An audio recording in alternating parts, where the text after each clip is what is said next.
Hello दोस्तों, मेरा नाम है Sumit Kumar Tiwari. Welcome back to my YouTube channel only for study 19 में।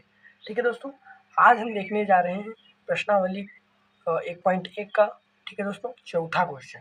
और आज ही इस चैप्टर को समाप्त कर देंगे। 1.1 आज खत्म कर देंगे। ठीक है दोस्तों, आइए देखते हैं सवाल क्या कहता है और इसकी हल की तरफ बढ़ते हैं। ठीक है दोस्तों, यूक्लिड विभाजन प्रमेयिका का प्रयोग करके बताइए कि सॉरी दोस्तों, दर्शाइए कि धनात्मक पूर्णांक का वर्ग किसी पूर्णांक m के लिए 3m+1 के रूप का होता है। ठीक है दोस्तों, यहाँ पर कुछ संकेत दिया हुआ है तो उससे उतना मतलब नहीं है। ठीक है दोस्तों, आइए हम लोग सीधे सवाल की तरफ पढ़ लेते हैं, चलते हैं। ठीक है दोस्तों, आइए हल लिखते हैं और इसके हल की तरफ चलते हैं। ठीक है दोस्तों,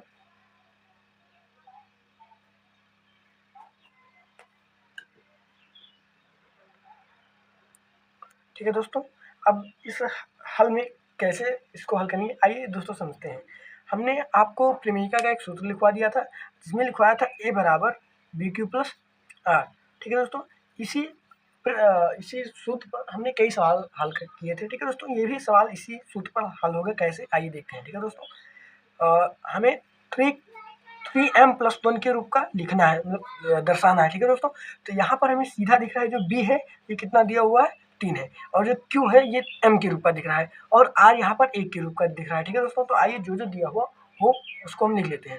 उससे पहले मैं एक कंडीशन मैंने आपको लिखवाई थी, शर्त लिखवाई थी कि जो 0 होगा वो हमेशा r के सॉरी दोस्तों, r के बराबर होगा या तो r से छोटा होगा। ठीक है दोस्तों, और r हमेशा b की छोटा होगा, b से छोटा होगा। b मतलब भाजक और r मतलब शेषफल, यानी जो 0 होगा वो शेषफल भी हो सकता है, यानी शेषफल 0 हो सकता है या 0 से बड़ा हो सकता है। ठीक है दोस्तों, और b जो होगा भाजक वो हमेशा बड़ा होगा शेषफल से। ठीक है दोस्तों, तो आइए इस कंडीशन पर हम b का मान यानी वैल्यू रखकर देखते हैं। b हमें दिया हुआ है 3, तो 3 रखने पर यह प्राप्त होता है कि r जो होगा वो 3 से छोटा होगा।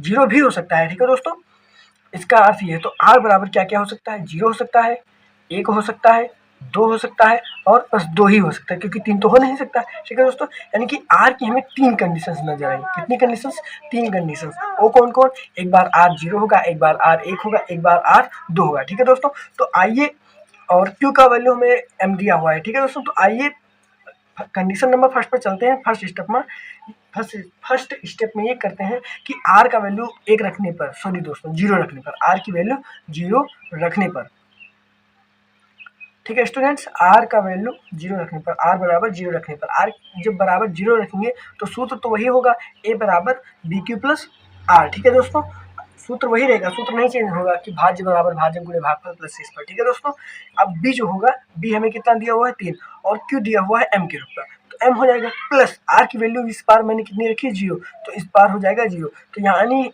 0 जुड़ेंगे तो वही संख्या प्राप्त होगी, यानी पहले कंडीशन में कितना आया, 3m आया। ठीक है दोस्तों, अब सेकेंड कंडीशन में r बराबर 1 रखेंगे, r बराबर 1 रखने पर कितना, 1 रखने पर। ठीक है दोस्तों, r बराबर जब 1 रखेंगे तो कितना हो जाएगा, देखते हैं। आइए, a बराबर बी क्यू प्लस आर सूत्र हो जाएगा। ठीक है दोस्तों, और b की वैल्यू हमें 3 दी हुई है, q की वैल्यू m दी हुई है, r की वैल्यू हमें कितनी दी हुई है, इस बार 1 दी हुई है। ठीक है दोस्तों, यानी 3m+1 के रूप का हो जाएगा। अब थर्ड स्टेप में चलते हैं। ठीक है दोस्तों, इस बार r की वैल्यू 2 हो जाएगी, यानी 2 रखने पर। ठीक है दोस्तों, जब 2 रखेंगे तो कितना हो जाएगा, r बराबर 2 रखने पर a बराबर बी क्यू प्लस आर सूत्र हो जाएगा। ठीक है दोस्तों, इसी सूत्र पर रख देंगे। b हमें कितना दिया हुआ है, 3 दिया हुआ है। ठीक है दोस्तों, तो इस पर हम 3 लिख देंगे, और q कितना दिया हुआ है, q दिया हुआ है m, और r इस बार 2 दिया हुआ है। ठीक है, यानी कि हमें 3 कंडीशन प्राप्त हुई, 3m और 3m+1, 3m+2, और संकेत में भी यही कह रहा था कि ये इन वर्गों का 3m या 3m+1 के रूप का हो सकता है। तो हाँ, ये हो सकता है, अभी हमने सिद्ध किया कि 3m का हो सकता है, 3m+1 का हो सकता है, 3m+2 का हो सकता है। इसमें क्या दिया होता है, 3m+1, तो यानी कि इसके रूप का हो सकता है, के रूप का हो सकता है। ठीक है दोस्तों, हो सकता है, और यही हमारा आंसर हो जाएगा, हो सकता है। ठीक है दोस्तों, ये हल हो गया। अब आइए नेक्स्ट सवाल 5वीं की तरफ बढ़ते हैं। ठीक है दोस्तों,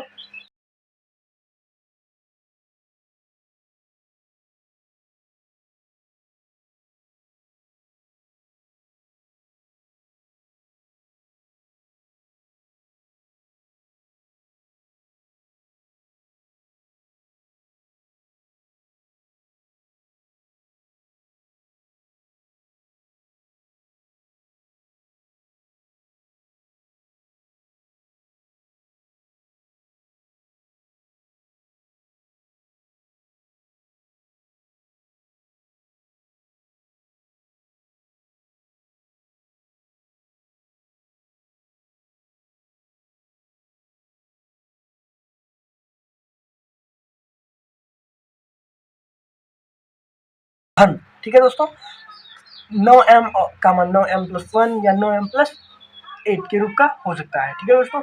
आइए इसे कैसे हल करेंगे, आइए देखते हैं कैसे हल करेंगे, आइए देखते हैं।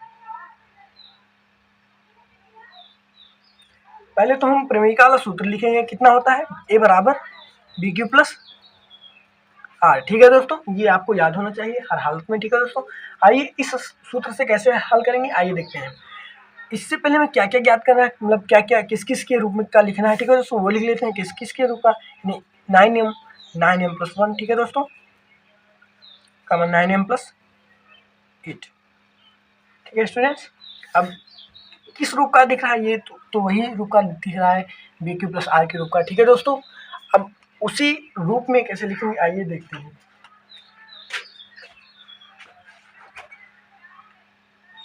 ठीक है दोस्तों, यहाँ से हमें BQ प्लस R के रूप का दिख रहा है, तो इसलिए हम जब इससे तुलना करेंगे यानी कि कंपैरिजन करेंगे, तो हमें यहाँ पर B का वैल्यू पता हो जाएगी, कितना आ जाएगी, B की वैल्यू आ जाएगी 9 यानी कि 9, ठीक है दोस्तों।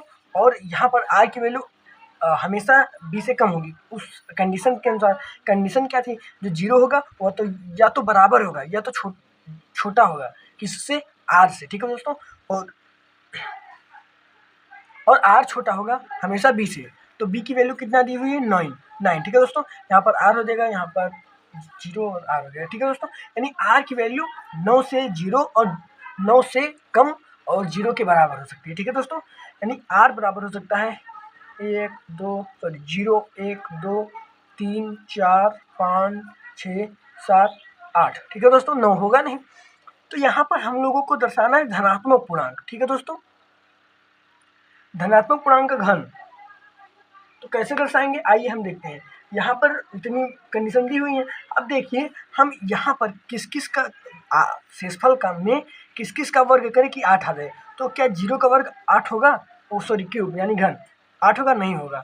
1 का क्यूब नहीं, किन किन का रूप दर्शाना है, 9m, 9m+1, 9m+8, तो हमें 9m तो यहाँ से मिल जाएगा, 9m+1 यहाँ से मिल जाएगा, 9m+8 यहाँ से मिल जाएगा, ठीक है दोस्तों। तो उस तरीके से हमने R बराबर 2 रखा, तो कितना आ गया 9m+8। इसी तरीके से हम R बराबर कितना रख देंगे, एक बार 0 रखेंगे, और R बराबर एक बार 1 रखेंगे, ठीक है दोस्तों। तो जब 0 रखेंगे तो सूत्र वही हो जाएगा, A बराबर BQ प्लस R। तो B कितना दिया हुआ है 9, ठीक है, Q कितना M, R कितना दिया हुआ है 0, तो ये हो जाएगा 9m, यानी कि इसके रूप का लिख सकते हैं, ठीक है दोस्तों। नेक्स्ट कंडीशन में R बराबर 1 रखने पर, तो R बराबर 1 कब रखेंगे, A बराबर BQ प्लस R के सूत्र पर रखेंगे, ठीक है दोस्तों। B की वैल्यू में दी हुई है कितना 9, ठीक है दोस्तों। Q की वैल्यू कितनी प्राप्त हुई है M, और R की वैल्यू 1 कितना 1, ठीक है दोस्तों।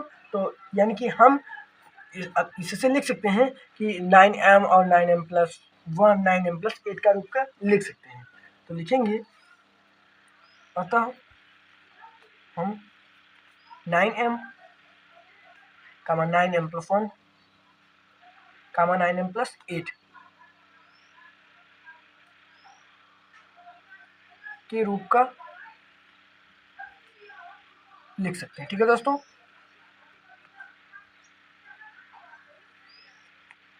लिख सकते हैं, ठीक है दोस्तों। अब ये प्रश्नावली आज खत्म हो गई है, आज के लिए यही लास्ट सवाल था, ठीक है दोस्तों। आई होप आपको वीडियो अच्छा लगा होगा। अगर वीडियो आपको अच्छा लग रहा हो और इसी तरीके से वीडियो आपको अच्छा लग रहा हो तो लाइक कर दीजिए, और इसी तरीके से मैथ का वीडियो पाने के लिए चैनल को सब्सक्राइब जरूर कीजिए, अपने दोस्तों के साथ शेयर कीजिए और बेल आइकन दबाना ना भूलिए, ठीक है दोस्तों। जय हिंद। अब मिलते हैं नेक्स्ट क्लास में, जिसमें हम प्रश्नावली 1.2 2 स्टार्ट करेंगे, जो 2 लेक्चर में ही हम लोग समाप्त करेंगे 1.2 का, ठीक है दोस्तों। जय हिंद, जय भारत।